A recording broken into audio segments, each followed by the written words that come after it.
Nah, saya mau bicara pada hal yang paling penting. Lelaki di rumah tangga itu punya kewajiban infak. Dalil Quran surah keempat ayat 34, paling kiri sebelah atas.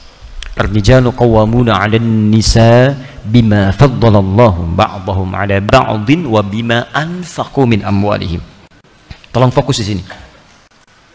Infak pertama, kepala keluarga kepada anggota keluarganya. Saat Dzulhijjah ini, coba antum evaluasi. Bukan hanya meningkatkan kuantitas infak. Saya tidak bicara uang belanja tambah misalnya, atau anak-anak tambah bekal, bukan. Coba Anda evaluasi, memasuki bulan Dzulhijjah ini, selama Anda berikan nafkah untuk keluarga, berapa di antara nafkah itu yang sudah mendekatkan keluarga kepada Allah Subhanahu wa Ta'ala? Cek. Anak-anak disekolahkan di mana? Antum capek-capek cari kerja, dibiayai, tiba-tiba setelah dewasa dia tidak bisa sholat. Jenazah tidak bisa menyolatkan antum. Antum meninggal tidak bisa mengafani antum. Apa investasi antum? Gak ada gunanya di situ. Hanya dunia saja. Kalau cuma mengangkat status dunia, antum ketinggalan. Yang belum beriman pun mereka sudah mengangkat anaknya demi status dunia. Anda pengen anak juara matematika, anak orang lain sudah dapat Nobel.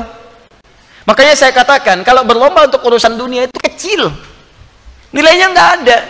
Celupkan air ke dalam gelas, angkat sedikit, tetesan pertamanya dunia. Cuman segitu nilainya.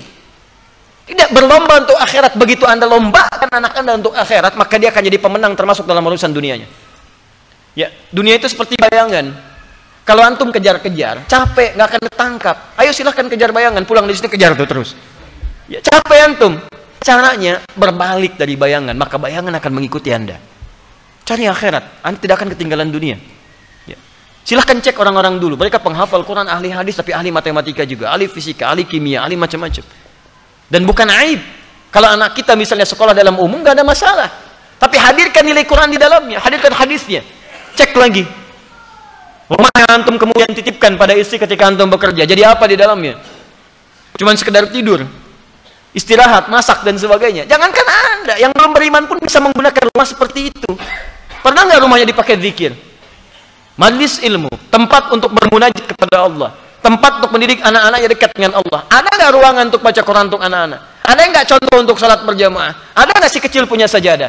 Jangan-jangan anak nggak bisa sholat bukan karena mereka sulit diminta sholat, karena antum nggak pernah memfasilitasi dengan infak itu supaya mereka sholat. Coba lihat pakaiannya, pernah nggak berikan pakaian khusus untuk sholat? Coba lihat kelengkapannya, jangan-jangan di kamarnya cuma novel yang dikoleksi, bacaan Quran tidak pernah ada, mushaf tidak ada. Bagaimana Anda bisa berdoa menjadikan anak yang soleh sementara Anda tidak memfasilitasi anak Anda untuk soleh? Coba lihat kendaraan antum sebelum masuk ke dalam bulan-bulan ini. Dari sekian hidup antum dititipkan kendaraan, berapa kali antum gunakan untuk ibadah? Dan itu akan ditanya. Tus'aluna yawma idzin 'anil na'im. Antum akan ditanya setiap tetes nikmat yang antum dapati. Itu titipan. Berapa banyak digunakan untuk ibadah? Pulang buka pakaian, lihat koleksi. Buka kemudian lihat kendaraan dan sebagainya. Dibandingkan dengan urusan-urusan dunia, berapa digunakan untuk kepentingan ibadah di hadapan Allah Subhanahu wa Ta'ala. Makanya saya katakan modifikasi isinya dari sejak sekarang. Antum punya kendaraan, mobil misalnya, isikan murotal Quran di dalamnya. Berangkat kemana-mana itu jadi saksi di hadapan Allah. Jadi saksi itu. Antum dengarkan tausiah, dengarkan Quran di situ. Ya pakai motor misalnya, gunakan untuk yang baik-baik dan seterusnya. Itu luar biasa. Dan itu indah. Kalau nggak percaya coba. Bikin visi dari sekarang, perbaiki keluarga, nafkah yang digunakan, gunakan untuk kepentingan nilai-nilai kebaikan sebagai tuntunan syariat. Maka Allah akan titipkan keberkahan di dalamnya. Ada seorang ahli Quran, tinggal di pedesaan. Suaminya bekerja sebagai buruh bangunan.